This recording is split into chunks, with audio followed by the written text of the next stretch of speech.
Bonjour! Dans cette vidéo, nous allons introduire les adaptations cellulaires. Les cellules saines normales sont habituellement caractérisées par des structures et des fonctions bien définies.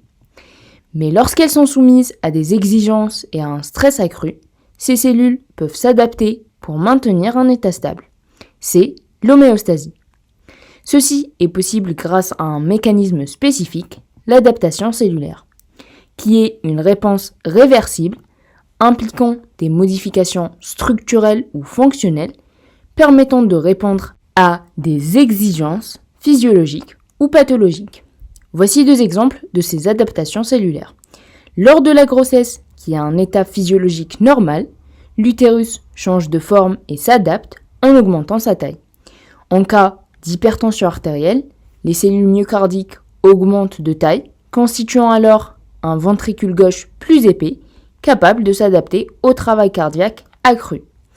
Si les adaptations cellulaires ne réussissent pas à maintenir un état d'homéostasie, notamment dans les conditions pathologiques où les adaptations ne réussissent généralement que temporairement, il y aura des lésions cellulaires. Ces lésions peuvent avoir des causes génétiques ou acquises. Les causes acquises sont représentées essentiellement par l'agression physique ou chimique, l'ischémie ou l'hypoxie, trophique, vasculaire et nerveuse et métabolique, infectieuse et immunologique, cancéreuse, idiopathique, iatrogène, psychogène telles que l'addiction ou enfin le vieillissement. Selon le type de cause et la nature du stress ou du stimulus, les lésions cellulaires peuvent être réversibles si les facteurs de stress sont légers à modérés, comme dans le cas de dégénérescence, d'altération subcellulaire ou d'accumulation intracellulaire, ou si le stimulus responsable de lésions persiste, la cellule subit alors des lésions irréversibles et létales, conduisant donc à la mort cellulaire. Il existe deux types de mort cellulaire. La nécrose qui implique généralement plusieurs cellules et l'apoptose qui est une mort cellulaire programmée impliquant généralement une ou quelques cellules. Enfin, le vieillissement ou le processus de vieillissement cellulaire s'accompagne de modifications morphologiques et fonctionnelles caractéristiques aboutissant donc à la mort cellulaire. Dans cette vidéo, nous allons parler des adaptations cellulaires et tissulaires survenant lors de modifications durables de l'environnement. Avant de commencer, je voudrais clarifier quelques petites choses. D'abord, vous trouverez, selon certaines sources, que les phénomènes d'adaptation ne concernent que les cas de modification des exigences physiologiques. Par contre, dans cette vidéo, j'utiliserai d'autres sources qui, elles, considèrent qu'une adaptation apparaît dans les situations physiologiques ou pathologiques.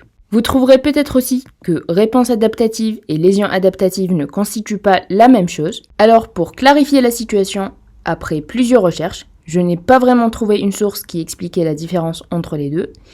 J'ai tout de même une petite théorie sur ce point, mais je ne voudrais pas dire n'importe quoi. Alors je pourrais peut-être les utiliser sans faire de distinction, selon ce que je trouverai comme information sur mes sources. Mais si vous avez une réponse là-dessus, n'hésitez pas à le mettre en commentaire. Enfin, encore une histoire de source, vous trouverez que certains éléments sont classifiés différemment selon les sources.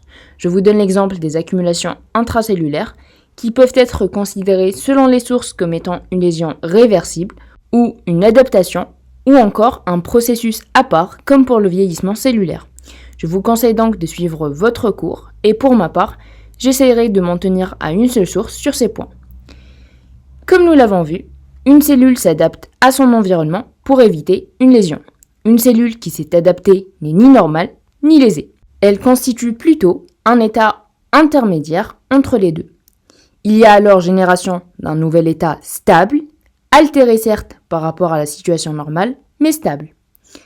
Une adaptation peut être donc une modification réversible de la taille, du nombre, du phénotype, de l'activité métabolique ou encore de la fonction cellulaire. Les principales adaptations ou réponses adaptatives d'une cellule sont représentées par l'atrophie ou l'hypotrophie, c'est-à-dire une réduction du volume cellulaire, l'hypertrophie ou l'augmentation du volume cellulaire, l'hypoplasie qui désigne le développement insuffisant d'un organe ou d'une partie d'organe, l'aplasie qui désigne l'absence de production cellulaire Et lorsqu'on parle d'aplasie en tant qu'adaptation cellulaire, on parle généralement moins de l'absence de production cellulaire lors du développement embryonnaire et plus de l'arrêt transitoire ou définitif de la multiplication cellulaire dans un tissu qui devrait normalement se renouveler en permanence.